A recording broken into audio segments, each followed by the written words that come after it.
Goeiemôre broers en susters. Welkom in vanoggend se erediens. Gemeente, omdat Jesus Christus die wet vir ons volkome vervul het, word die 10 gebooie vir ons 10 beloftes. Die eerste belofte is, ek beloof jou, dat as ek die eerste plek in jou lewe inneem, jy geen ander gode sal wil dien nie. Ek, die Here, sal die eerste en ereplek in jou lewe hê. As ek in jou hart is, beloof ek dat jy geen gesneede beelde van my sal maak nie. Dit sal nie nodig wees nie, want jy sal self my beeld dra.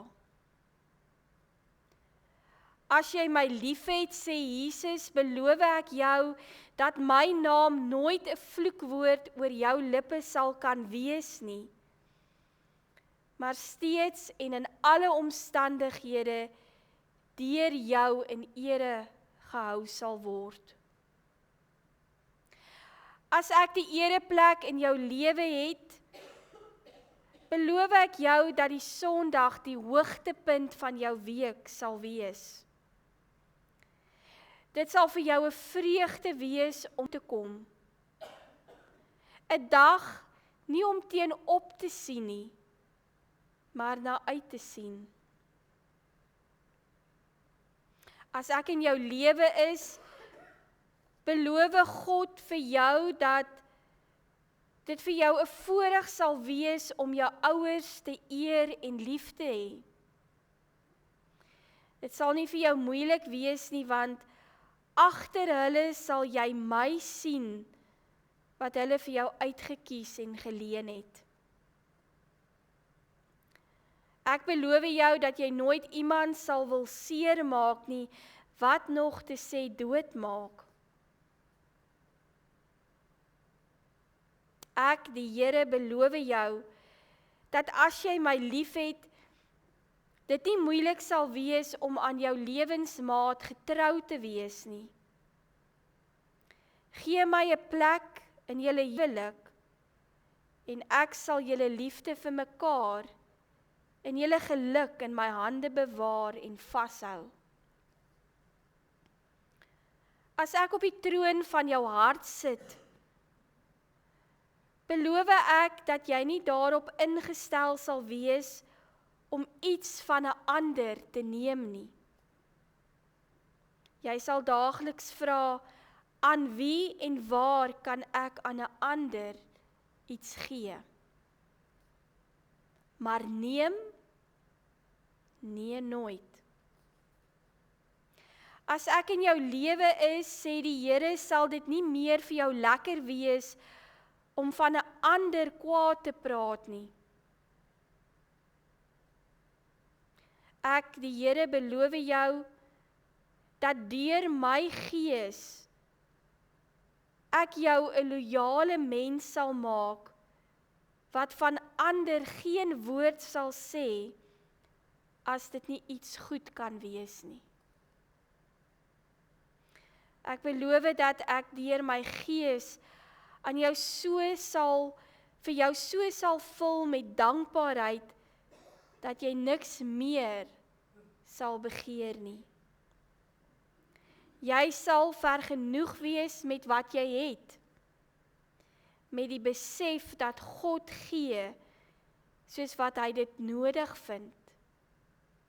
En as hy gee, gee hy altyd genoeg, sodat niks jou sal ontbreek nie. Gemeente, as ons hierdie beloftes van God hoor, kan ons nie anders as om ons geloof opnuut in God te bely nie. Terwyl ons so bly sit, kom doen dit saam met my. Genadige God, Ons bely opnuut vanoggend dat ons teen U in gedagte, woord en daad gesondig het. Ons het gesondig deur wat ons gedoen het en ook deur dit wat ons nagelaat het om te doen. Ons het U nie met ons hele hart lief gehad nie. Ons het nie ons naaste soos onsself lief gehad nie. Ons is regtig jammer en bely dit nederig voor U. In die naam van U Seun Jesus Christus, wees ons genadig en vergewe ons, sodat ons U teenwoordigheid kan geniet. Wys ons hoe om so te lewe, dat ons U naam verheerlik. Amen. Gemeente, ons skriflesing vanoggend kom uit 2 gedeeltes. Ons gaan saam lees uit Efesiërs 1, daarvanaf strofe 1 tot 6, en dan ook uit Romeine 13, daarvanaf vers 8 tot 14. Van Paulus, 'n apostel van Christus Jesus, deur die wil van God. Aan almal in Efese wat aan God behoort en in Christus Jesus glo. Genade en vrede vir julle van God ons Vader en die Here Jesus Christus. Aan God die Vader van ons Here Jesus Christus kom al die lof toe. Hy het ons in Christus geseën met al die seëninge van die Gees wat daar in die hemel is. So het hy, nog voordat die wêreld geskep is, ons in Christus uitverkies om heilig en onberispelik voor hom te wees. In sy liefde het hy ons, volgens sy genadige beskikking, toe ook al daarvoor bestem, om deur Jesus Christus sy kinders te wees. Daarom moet ons God prys vir sy wonderlike genade wat hy in die geliefde vrylik aan ons geskenk het. Dan Romeine 13. Julle moet niemand iets verskuldig wees nie, behalwe om mekaar lief te hê. Wie sy mens lief het, voer die hele wet van God uit. Al die gebooie, jy mag nie egbreek pleeg nie, jy mag nie moord pleeg nie, jy mag nie steel nie, jy mag nie begeer nie, of watter ander gebod daar ook al is, word immers in hierdie een gebod saamgevat. Jy moet jou naaste lief hê, soos jouself. Die liefde doen die naaste geen kwaad aan nie. Daarom is die liefde die volle uitvoering van die wet. En dit alles is nodig, omdat julle weet hoe laat dit al is.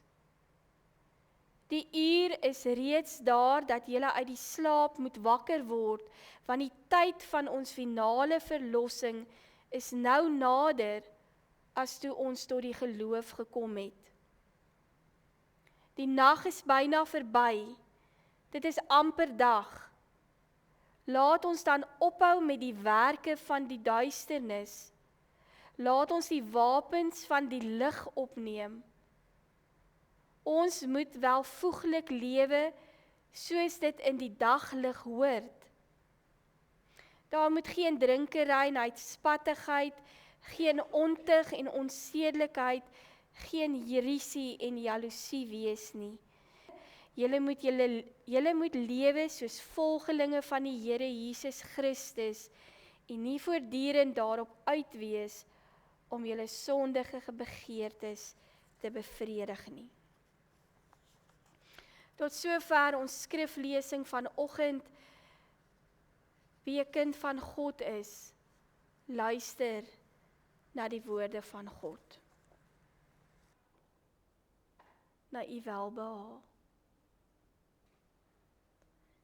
Dat ons net meer en meer sal word wat u wil hê ons moet wees.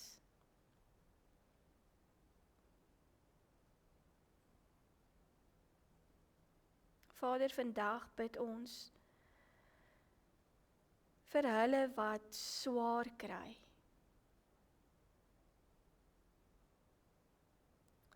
Ons bid vir hulle, Here, wat geval het. En wat nie weer wil opstaan nie. Vir hulle wat moed verloor het. En geen hoop meer het nie.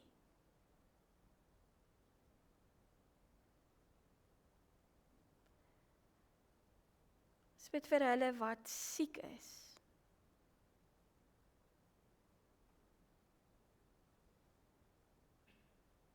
Vir hulle wat eensaam is. Vir hulle wat moeg is. Ons bid, Vader, dat u vir hulle en vir ons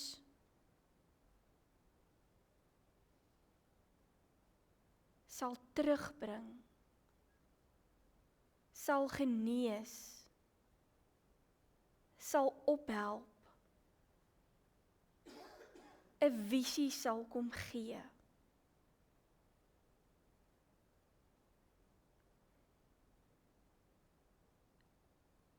En ons bid, Vader, dat u bo alles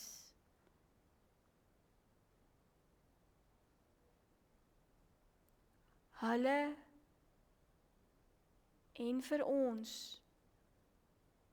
opnuut sal kom verseker van u liefde. Dat u die ewige en almagtige God is. Dat u die God van wonderwerke is. Dat u die God is wat ons in die holte van u hand hou, en dat al val ons om, Here, ons nooit uit u hand sal val nie.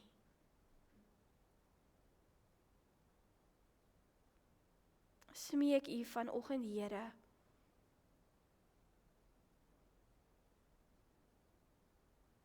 kom wees ons genadig. Kom vul ons met u liefde.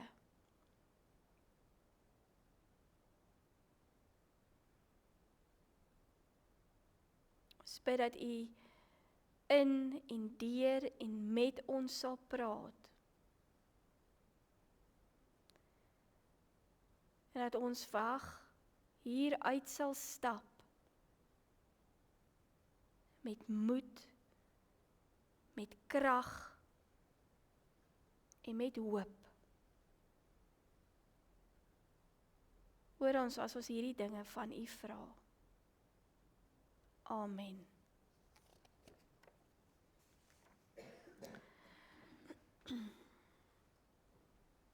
Gemeente, van al die vrae wat mense in die lewe vra, is die volgende 3 seker die bekendste. Die vraag oor bestaan. Waarom lewe ek? Maak my lewe enigsins saak? En wat is my doel hier op aarde? Net die vraag het my laat dink aan die bejaarde oom wat langs die graf van sy jarelange buurvrou gestaan het. En terwyl die kus in die graf afsak, het die oom hartverskeurend begin huil en uitgeskreeu: "Ek het haar so lief gehad." En sy uitbarsting, die rustige, stylvolle seremonie versteur, en die ander begrafnisgangers het verbaas na die oom gestaar. En die predikant het nader gestaan en sy arm om die ou oom se skouers gesit. En almal het geweet dat die ou oom en tannie vir jare lank bure was. Maar dit was al. Meer as 'n hoflike vriendskap het hulle nie van geweet nie.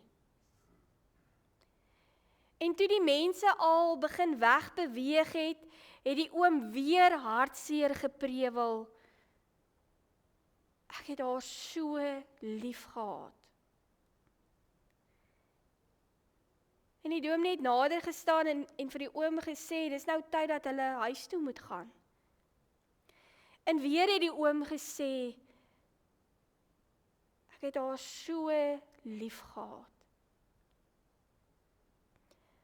Ai oom het die kant gesê, ek is seker dit het haar gelukkig gemaak om dit te weet. Laat dit nou vir oom 'n troos wees. Maar dominee verstaan nie, het die oom geprewel. Ek het dit amper eendag vir haar gesê.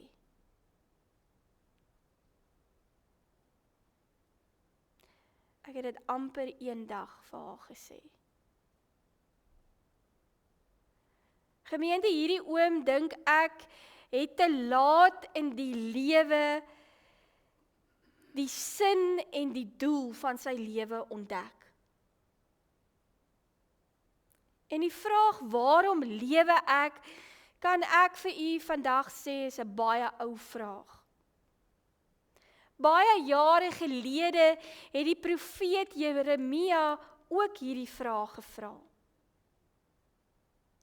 In Jeremia 20 vers 18 vra die profeet, waarom is ek gebore net om ellende en pyn te beleef en my lewe lank verneder te word? En baie mense vra hierdie vraag. Is ek gebore net om al ewig 'n klomp probleme te hê? Is ek op hierdie planeet geplaas net om gedurig hartseer en smart en pyn te ervaar? En dan wonder ek, wat sou u vanoggend sê?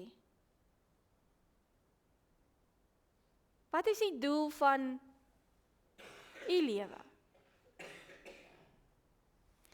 Kom ek help u met 'n paar moontlikhede waar mense al gaan soek het na die doel van hulle lewe.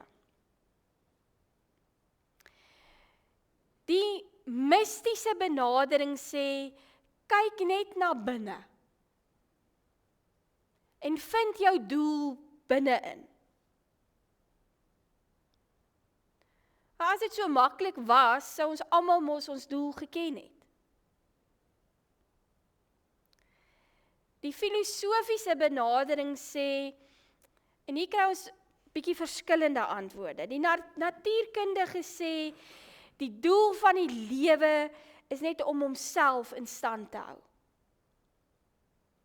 Met ander woorde, jy bestaan net vir biologiese redes.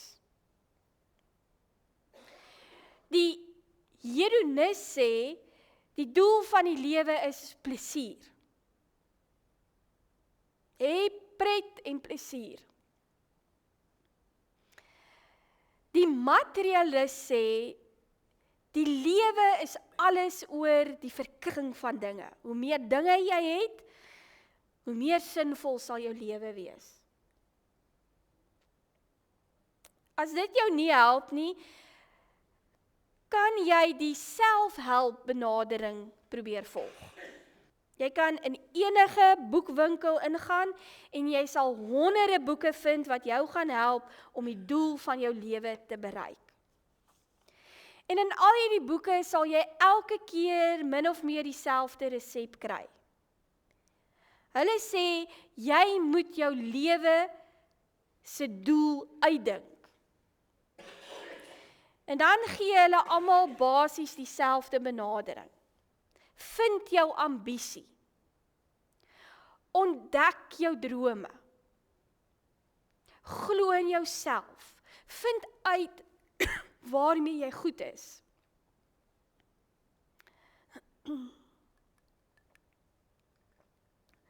Maar besef u, gemeente, jy kan 'n uitstaande sukses in die lewe wees. Jou besigheid kan floreer, jou gesin uitblink. En nog steeds kan jy nie weet, waarvoor is jy hier op aarde nie. Nog steeds kan jy nie weet, waarvoor God jou hier op aarde geplaas het nie.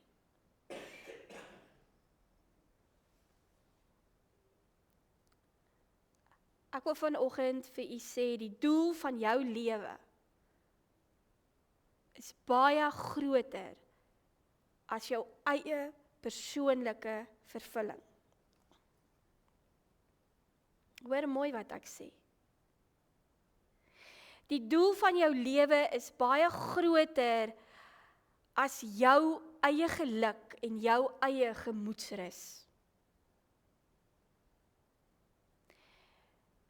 U en ek is geskep deur God en ons is geskep vir God. En ons is hier geplaas vir sy doel.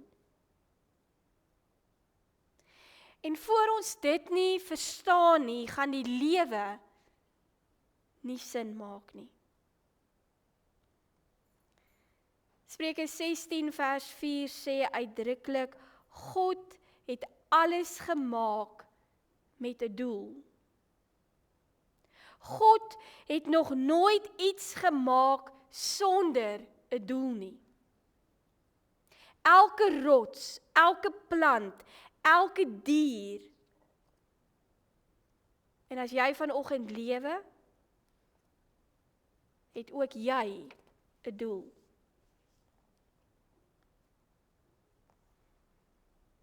Efesiërs 1 vers 4 sê, so het hy nog voordat die wêreld geskep is, ons in Christus uitverkies, om heilig en onberispelik voor hom te wees.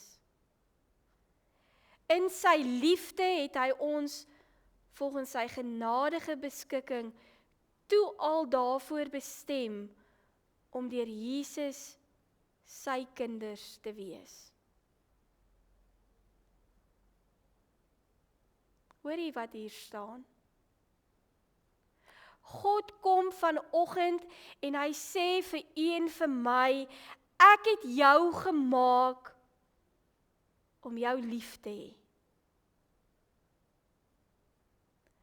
God is liefde. En daarom in die besonder het hy die mens gemaak. Jy is geskep sodat God jou kan lief hê. Wil jy weet hoeveel maak jy vir God saak? Lees dan saam met my Jesaja 44 vers 2. So sê die Here wat jou gemaak het. Hy wat jou gevorm het in die moederskoot en jou nou nog help. Broers en susters, God het vir u en vir my gesorg terwyl hy ons geskep het. Al ons lewensdae is in die lewensboek opgeskrywe nog voordat ons gebore is. Dis hoeveel u en ek vir God saak maak. God het jou so lief dat hy sy eie seun aan 'n kruishout laat sterf het, sodat ek en jy vir ewig saam met hom kan lewe.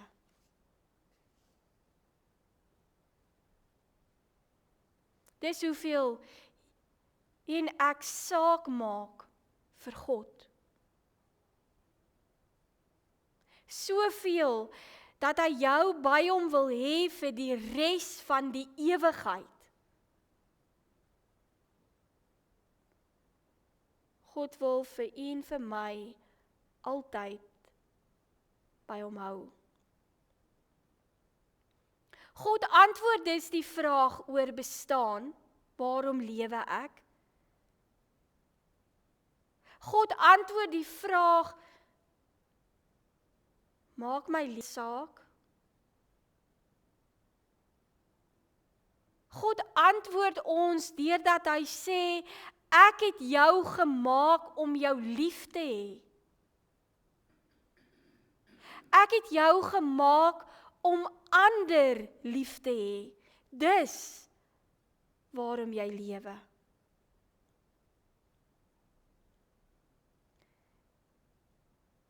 En broers en susters, die enigste manier wat jy ooit jou doel in die lewe gaan ken en verstaan, is nie om na die filosowe te luister nie.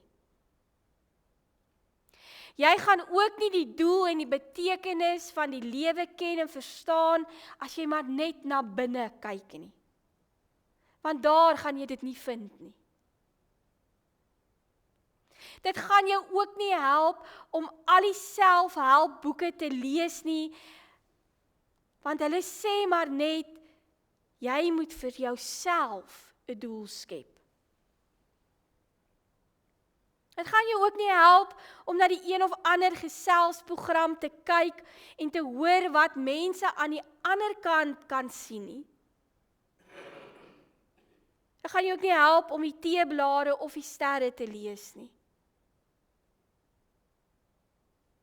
Die enigste manier hoe jy sin en betekenis in jou lewe gaan vind, is om God werklik te ken. Alles het begin met God, want dit alles gaan oor God. Jy moet die ontwerper en met die skepper praat, en jy moet gaan kyk in die eienaarshandleiding.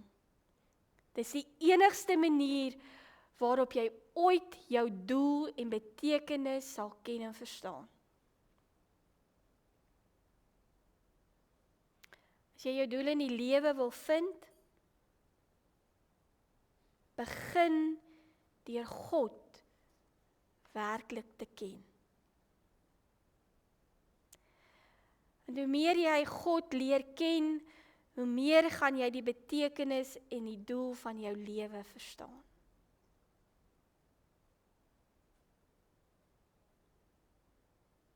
Maar broers en susters, om God se doel vir jou lewe te verstaan, neem tyd. Dis nie maar net iets wat vinnig vir ons gegee word en daarmee is dit nou klaar nie. Nee, die tyd wat dit vir jou gaan neem, is vir die res van jou lewe en die res van die ewigheid.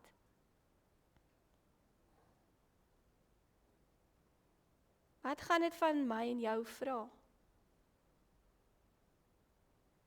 Dit vra vir ons vanoggend om tyd te maak vir God. Tyd om God lief te hê en te dien.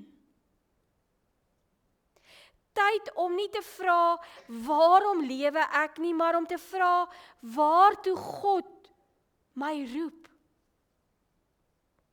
Wat 'n verskil kan ek maak in die lewe om my?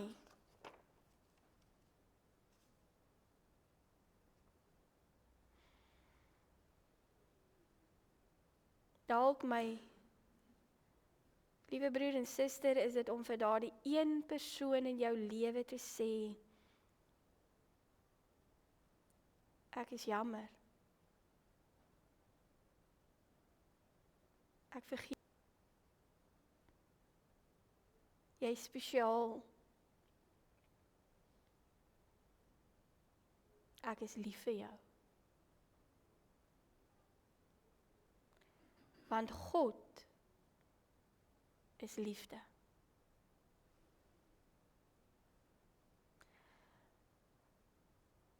Waarom lewe ek?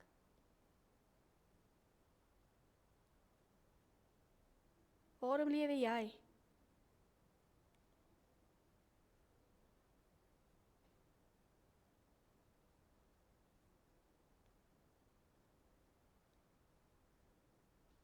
Dalk en mag dit so wees dat u en ek nie sal wag soos daardie bejaarde oom tot dit te laat is nie.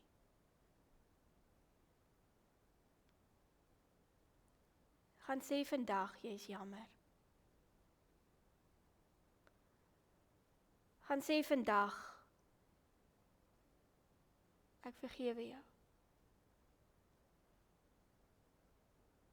Gaan sê vandag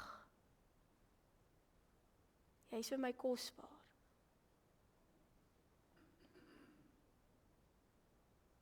Gaan sê vandag voor dit te laat is. Ek is lief vir jou.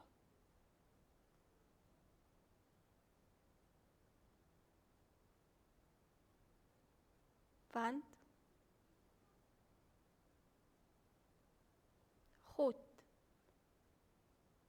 is liefde. Mag u en ek opnuut ons doel en hoekom ons lewe opnuut ontdek. Amen. Kom ons bid saam.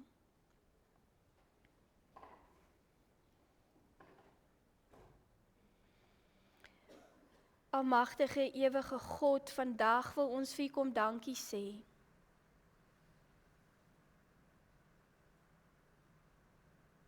Dankie dat ons kan lewe. Help vir ons om nie meer te wonder oor die sin en die doel van ons lewens nie, maar help vir ons, o Vader, om ons doel te gaan leef.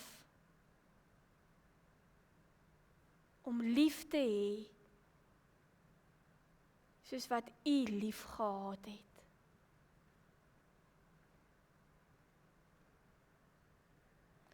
Vader, kom bemagtig ons met U liefde, sodat ons in elke omstandigheid sal kan onderskei wat die regte ding is om te sê en om te doen. Maak ons sensitief vir die gevoelens van ander. Weerhou ons van haastige en kwetsende woorde. En Vader, kom gee vir ons die wysheid om in elke uur van die dag U doel vir ons lewens te soek. U, die koning van alle konings. Amen.